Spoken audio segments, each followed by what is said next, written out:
त्याला आवडायचा प्राजक्त, मनसोक्त सडा घालणारा. बघा तुम्ही, प्राजक्ताचा सडाच पडतो. आपण ते फूल झाडावरनं तोडत नाही, सड्यांमधलं फूल उचलतो. त्याला आवडायचा प्राजक्त, मनसोक्त सडा घालणारा. तिचा मात्र धुंद दरवळ, जणू मोगरा केसात माळणारा. तिचा मात्र धुंद दरवळ, जणू मोगरा केसात माळणारा. प्राजक्तासारखंच त्याचंही मौन, नेहमी अव्यक्त राहण्याचं. प्राजक्तासारखंच त्याचंही मौन, नेहमी अव्यक्त राहण्याचं. जवळच्या माणसाचं काही हो, बांधा पलीकडे सांडण्याचं. म्हणजे जसं बांधालगत प्राजक्ताचं झाड लावलं ना की त्याचा सडा शेजाऱ्यांच्याच अंगणात पडतो, तसं असतं काही माणसांचं.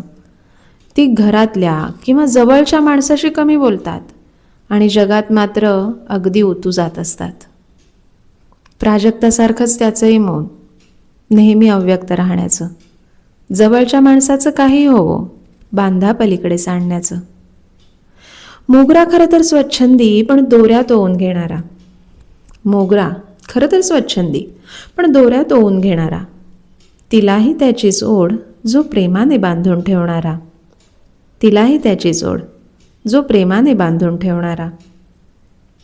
प्राजक्त अगदी मोकळा, ओंजळ आसमंती उधळून.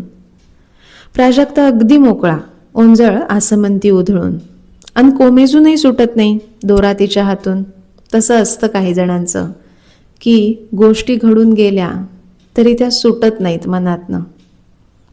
प्राजक्त अगदी मोकळा, ओंजळ आसमंती उधळून. अन कोमेजूनही सुटत नाही दोरा तिच्या हातून. वेळाही वेगळ्याच असायच्या मनापासून फुलण्याच्या. वेळाही वेगळ्याच असायच्या मनापासून फुलण्याच्या. आनंद मात्र एक होता हृदयामध्ये दोघांच्या.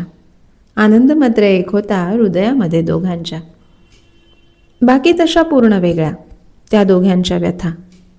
जशा तुमच्या असतात, माझ्या असतात, तशा प्रत्येकाच्या असतात व्यथा. थोड्याफार फरकाने सारख्या असल्या तरी थोड्याशा वेगळ्या. बाकी तशा पूर्ण वेगळ्या त्या दोघांच्या व्यथा. तरी एखादी नक्कीच असेल ते एकमेकात गुंतल्याची कथा.